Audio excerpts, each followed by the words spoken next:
Hello and welcome to the Right Book Author Talk. I'm really thrilled to have a very special guest today.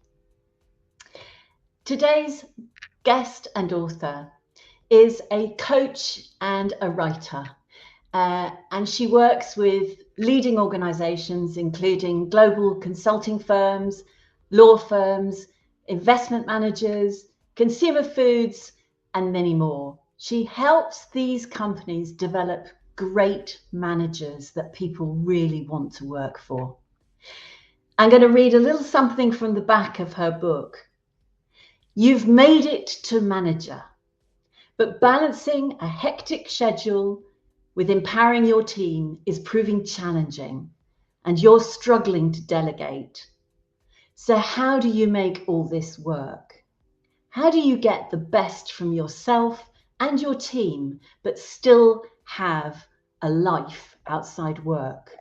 The answer is to think like a coach. Please welcome Jude Sclater. Hi, Sue. Lovely to be here. Oh, it's so lovely to have you, Jude. And look at that fabulous banner. I mean, what a gorgeous sight, huh? Yeah. Yes, I'm very grateful to my husband for designing that and convincing me that I needed one.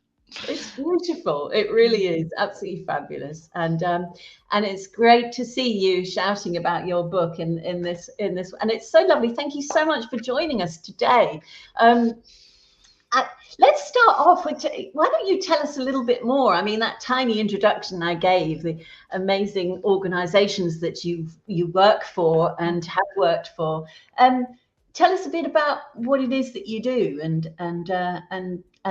being a coach. You know, why a coach? Sure. So maybe I'll start with the why a coach. When I was at university, even right through to my first job, I had never heard of coaching. I didn't, other than a sports coach or the kind of coach you get on to go from one place to another. But when I was at Deloitte and I was working there as an internal auditor, and the body, this professional body that I was a part of, the Institute of Internal Auditors, they used to run all these sort of workshops, and I went along to one. I can't even remember now what the workshop was about, but it was run by a coach, and she offered a half-hour coaching session. I mean, of course, with the hope that you'd sign into one of her packages. So I went along and I did the half hour with her, and I'd been struggling with the decision to either stay in New Zealand and get promoted into a manager position, or to leave Deloitte and to go over to the UK. And I had been struggling with this for months. And, the session was only 30 minutes. And I think within 20, I had my answer.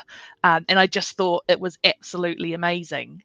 And I don't know what it was, but she also asked me if I'd ever considered being a coach myself. But of course, I'd never heard of it before, so I hadn't. And I ended up coming over to the UK, continued working as an internal auditor and then a project manager. But this kind of thought of coaching sort of kept staying with me. And I even worked with a coach sort of over the period of 6 months for a little bit. And then when I came back to Deloitte, but this time in learning and development in the UK, an opportunity came up to retrain as an executive coach. And so I put my hand up, and then the rest from there is history.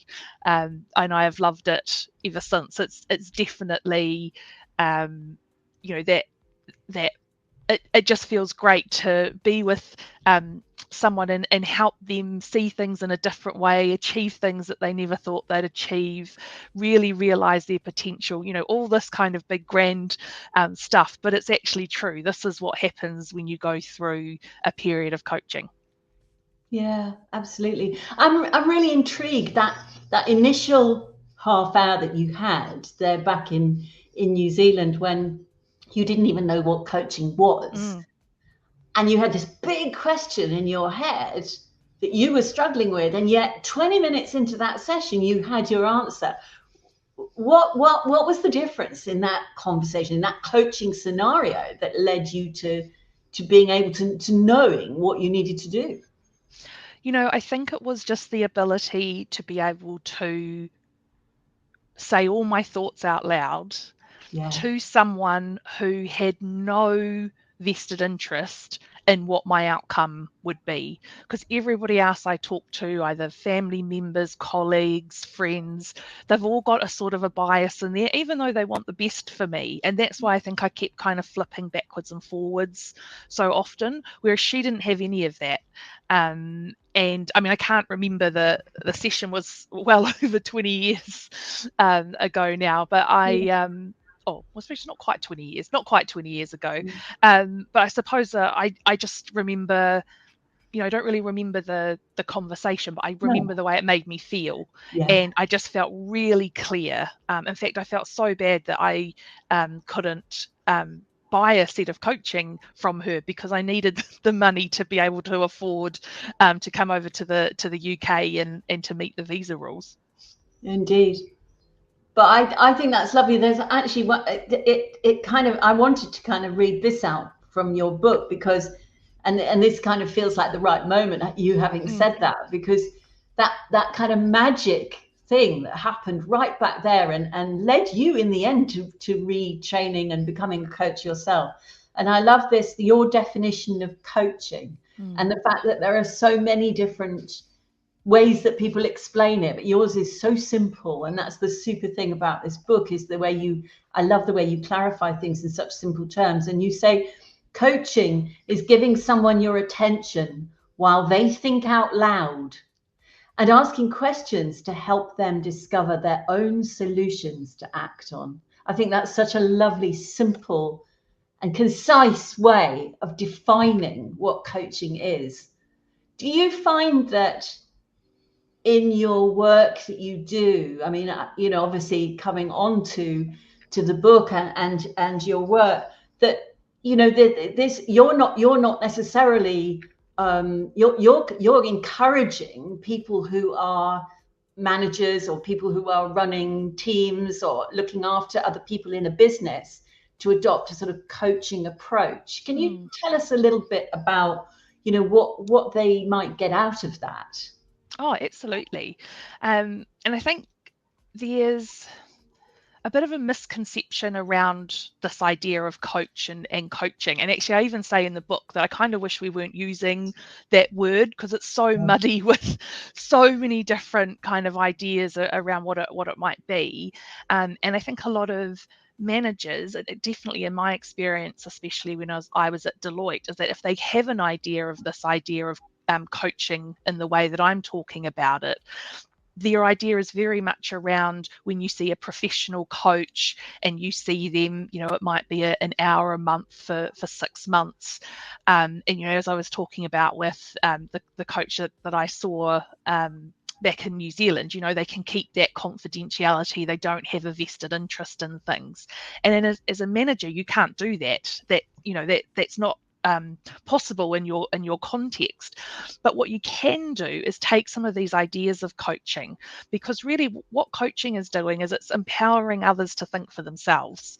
And when you're getting your team to do that, then they start doing more themselves, their performance goes up, their motivation goes up. And I think one of the most important things is, for you as the manager, it just frees up a lot of your time.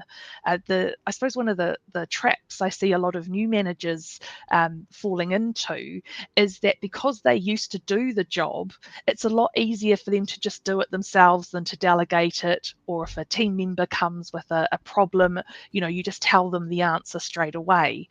But all that happens there is you end up in this really downward spiral of you're doing all your team's work during the day, you're probably then having to do your work at night or in the weekends.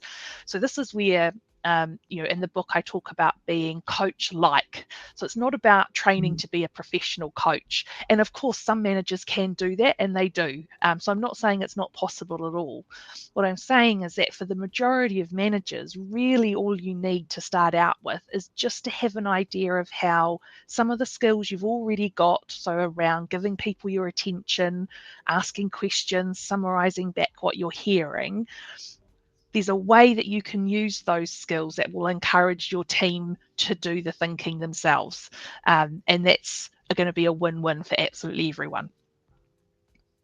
Absolutely. And of course, you give lots and lots of great, very practical advice about how to do just that in your book. So anyone who's interested in finding out about this, if you're a busy manager who's perhaps taking on too much work that perhaps could be being done by your team, just as one example of the benefits of being coach-like in your work, there's tons of stuff in here that Jude can help you with, around questions and listening, and all the stuff that she as a professional coach has learned, but you make it so accessible, Jude. It's a great little book. So what is it that really spurred you on to write a book? What made you feel that a book was the right path for you to take?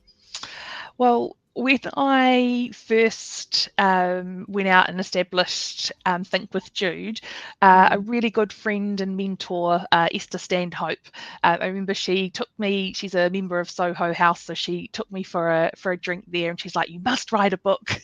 It'll do so much for you. And at the time, I'd only just sort of started the business. I just started a blog as well. And I was like, yes, I know this is probably something I should do, but I just don't even know yet what to write about. And I suppose also, childhood me, I remember once my aunt giving me, if anyone remembers Tipex, but the little strips that you put in your typewriter. I had my aunt's old typewriter, and she gave me those, and I used to write stories and things. So I think there was something in me that always knew I was going to write a book at some stage. But I suppose that kind of started things off. And then, just through writing the blog, it's probably kind of a year or so in, I started realizing that there was a theme behind some of the things that I was writing about. And I was starting to get this sort of sense of, I think this is, the topic, this idea of taking coaching and just making it accessible for people. And actually, if I sort of think back over some of the feedback that I've had in my corporate roles, that was often mentioned as something as a strength, that I can take something complex and describe it and, explain it to people in a way that makes it easy and practical, without talking down to them, or being patronizing. And that's something in the book I wanted to get rid of all coaching jargon. So I know with one of our editors, who isn't a coach at all, she made really sure that there wasn't anything in there that was like that. I wanted it to be really practical, and the tone of voice I was going for was that I'm just your friend. You can take me along with you now, because you can take the book, and I'm just sort of gently encouraging people to give it a go. So the book is kind of, I think, it's almost sort of it encapsulates a lot of my sort of strengths and values, and so I'm super proud of how it's turned out. Yeah, fantastic. And what was it? How did you find the process of actually writing it? I love the image of you and the typewriter and the tip. I remember that really well. That white stuff or even the bottles of white that you had to paint on and then type over. But so obviously a few years on from writing your stories. How did you enjoy the process? I know you did an amazing thing right from the start. You decided to work with a developmental editor, didn't you? When back in New Zealand. Yeah, so Intelligent Inc., who are a thought leadership company in New Zealand, they helped me write the copy for my website a little while ago. And then I think it was 2022, I was looking at dates the other day, sort of towards the end of 2021, they got in contact with me that they were starting a program where they wanted to bring people together to help thought leaders write their books, because they did a lot of one-on-one work, but they really wanted to see more books out there. And it was the pilot program, and they asked me, and I think actually that was sort of the tipping point that gave me the little nudge to say, okay, now we need to look into this properly. And so it was really helpful working with them. I worked with them over a 6-month period where I would see them weekly. So we'd have weekly group meetings together. So it was just great to have a place where I could, if I was feeling stuck, I had someone that I could talk through the ideas with. They really helped me with structure. I think without them, I had sort of started writing something, and then their process was very much, okay, put that to the side from now. What you need to do is come all the way back and do a whole exercise mapping out, who the book is for, why you're writing it, and really getting all of that out. They called it a blueprint, which became so useful, because throughout writing the book, if I got lost, I'd just keep coming back to the blueprint. And then when it came time for things like actually talking about the book to people, I could come back to the blueprint and be like, right, this is who I've written it for, this is why I've written it, this is what they're going to get out of it. And it became such an invaluable resource. And they're really lovely. Christina and Dave, who I worked with over that course. So even though the program sort of formally finished after 6 months, we were in contact still. If I needed to jump on a call with them, it absolutely wasn't a problem. Even now, I've published, they're still in contact with me and checking in on how things are going. So for the most part, I really enjoyed the writing process. Not to say there weren't days where I was about to delete the entire file because I thought it was rubbish. There definitely was. But just having that space and time to really develop my ideas and take something that actually was not fully formed and get it to where it is now, where I can talk really coherently and confidently about it. Of course, looking back, I think there's going to have to be a second edition, because I've realised some things that I want to change. I guess everybody has that. But I suppose it's one of the things I really loved when I did my master's, was just the bringing ideas together and seeing how they mixed, and being able to do that while with the coaching ideas in the book, while at the same time running workshops. So I got to test a lot of these ideas out as I was going along, which was absolutely fabulous, because then I got to see, especially with that definition, I was using other definitions that were out there. And there's one particular organisation where I was doing quite a few of these coaching courses. So I just kept trying different definitions with different groups, and they didn't like any of them. And then I came up with that one day, and I just thought, I'm just going to put that out there and see what happens. And everyone was like, oh yeah, we get it. I was like, oh. And that changed a lot as well. I think it really kind of clicked into place that I needed to write something for managers, not give managers something that was written for professional coaches and just modified for them. Yeah. So I think, you say, in the book, but also I think this was really very much a very strong part of your mission, is that most coaching books, of course, are full of, quite complicated models and theory, and you were really always very focused on that whole approach of, you're not trying to train people to be coaches, you're trying to help managers be better managers through taking on board some of the lessons that can be learned from a coaching approach, I guess. Would that be fair to say? Oh, absolutely. Your manager managers have a massive impact, not just on someone's career or their life at work, but their whole life in general. Anyone who's had a bad manager will know that you take that home with you. The stress and the anxiety around it is just huge.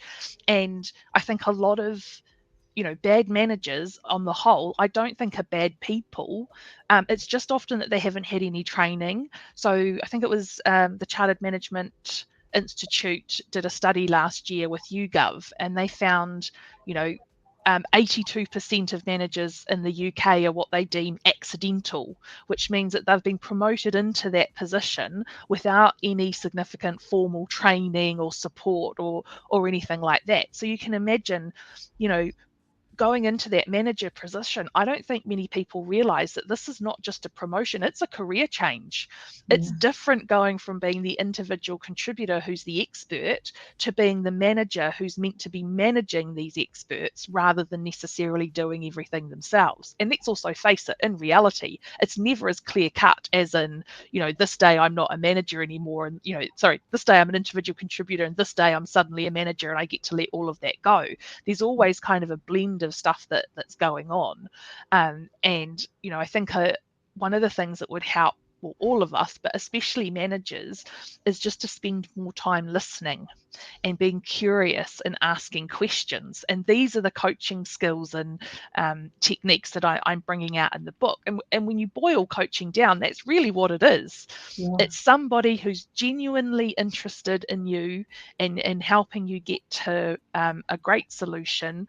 But instead of burdening you with their ideas, they're just going to let you come up with them yourself. And that's not to say as a manager that you should never give someone your thoughts and opinions and ideas. It's just that I think that's probably the default of what everyone's doing. And what I'm encouraging is saying, hey, actually, there's another choice here. There's another path. Give this a go sometimes and just see how that starts to change the conversation, the performance of your team, and look at what's going on. And a kind of a success story from a recent workshop I did. Very fortunate this organisation got me to come back in a little later for a check-in with the participants, and one of the managers was saying, it felt like it was taking more time initially, but the amount that we've achieved in the last 6 weeks is way more than I thought we were ever going to, and now I'm thinking about what more can I be giving to my team, because that's freeing me up to do all of this other stuff. And she just was like, this is just mind-blowing. It's amazing how much this stuff works. And that was just me giving them the coaching 2-step, which I talk about in the book. And that's what she was playing with. Fabulous. That's amazing, Jude. I love that. We've got a question. We've got a question from the lovely Bev, actually, which is great. Can you give aspiring authors any tips on how, this is something you're just such a master at, how to simplify often complex ideas? It's quite a skill, and you've definitely cracked it, Jude, says Bev. So, yeah, any thoughts on that, Jude? So how do I do it? I think go out there and talk to others, explain it to them and see if they understand what it is that you mean and what you're talking about. I think the other thing is maybe the first step is to almost step away from it and say, if I can only tell somebody one thing, what would that be? And that, just to get to the absolute nub, because coaching is huge. And I think what unlocked it for me was, it was a flippant comment I made to a friend where I said, it's just listening and asking questions. And then you're like, oh, hold on. Yeah, that is what the nub of what coaching is. How do I now build up around that? And I think there's also a bit around being willing not to put everything in. So when I was thinking about my audience being the managers, I know coaching is listening and asking questions, and there's a whole lot more in there, but I had to just keep coming back to, I'm a busy manager with my team. What's the thing the one smallest piece of information I need to know right now to be able to do this thing? And then maybe I'll add a little bit more, because I know some people are curious, but there's a point where you have to cut off and say, these things are really interesting and they're great, but they're not going to be useful for your reader. And if it's not going to be useful for your reader, then it needs to be hived off. And maybe that's something else. But that process is really hard. I used to just have an extra document that I put all of that stuff in, so I could pretend that it was still in the book, but it wasn't. I'd put it somewhere else. Oh, I love that. I think that's great advice. I think combined with what you were saying there around that right from the start, working with other people who encouraged you to look at the structure, and you knowing that, and you having that approach right from the start, that it was all about serving. What is it that the reader needs to know? What is, and building that around the structure that you created. Yeah, Bev, just saying thanks very much for breaking that down. Really helpful, super helpful. And Kate also has put in the comments that she agrees with you that creating that community around you, which you did, is so powerful when writing your book. So many people see it as a solitary pursuit, but it doesn't have to be. And I think your story really does kind of emphasize the truth of that too. So and I just don't think it can be a solitary pursuit, because and I suppose that's one of the things that helped me with the breaking down the complex ideas, is because I was working with my book coaches every week. They knew a little bit about coaching, but not a lot. So they challenged me on things and sort of be like, what does that mean? Or where are you trying to get to with that? And then, putting out sort of sample chapters to friends and getting them to come back with some of their ideas and things as well. All of those things have led to it being a product, being this thing that I'm really proud of. Because if it had just all come from my head, then I think, some of it might not have landed as well. It might have been a bit clunky, might have been a bit too jargony. There's got to be other thoughts in there to help your ideas grow. Yeah, absolutely. So Jude, we're coming to the end. Can you believe it? I can't. How quickly does half an hour go by when you're having a great conversation? Thank you so much for joining us. Just to kind of clarify where people can find you. Obviously, they can find the book at your favorite bookstore, wherever that might be. But there it is on the screen for you. So or writebookpress.com, but also obviously any of your favorite book retailers you can get it from. But also, Jude, you have a weekly blog, is that right? Are you still doing your weekly blog, Think with Jude? Yeah, so I've moved it down to fortnightly, right. just because I realised there was, I wasn't keeping up pretty much, and putting my assistant under a lot of pressure. So it is now a fortnightly blog. If you go to thinkwithjude.com, you'll be able to see the link to sign up to that. Would really love to connect with people on LinkedIn as well. Just pop in the note that you saw me in the Right Book Company talk, just so I know how you came across me. And also, Sue, I think my book is Book of the Month in the Right Book Press page, and it's 25% off there at the moment. So I'd definitely suggest popping into that site if you're looking at ordering a copy. I should just say that is on today's live streaming day, which is Tuesday the 18th of June. Now obviously this content will be going out for maybe many months to come, so if you're seeing this later, I'm terribly sorry if you missed it, but right now, Jude's absolutely right now it is 25% off, so please do grab that special offer. And also, I think you've got a lovely podcast coming up with Faye Wallace, HR Coffee Time with Faye Wallace. Not sure if you're completely sure of the date of that yet, but not yet, no. In the next few weeks, you've just done that one. So if people want to pick up and hear more from you, that sounds like a great conversation you had with Faye, where you actually do a demonstration of the coaching two-step that is described in the book. Is that right, yeah, Jude? That's right, yeah. Yeah, so I'm sorry we didn't have time to do that today, but I think it's lovely. I'm going to definitely watch out for that podcast and catch you doing that. So many thanks, Jude. Really lovely to see you. Lovely to spend some time with you. And thank you everyone for joining us. And we look forward to seeing you at the next of our Right Book Author Talks.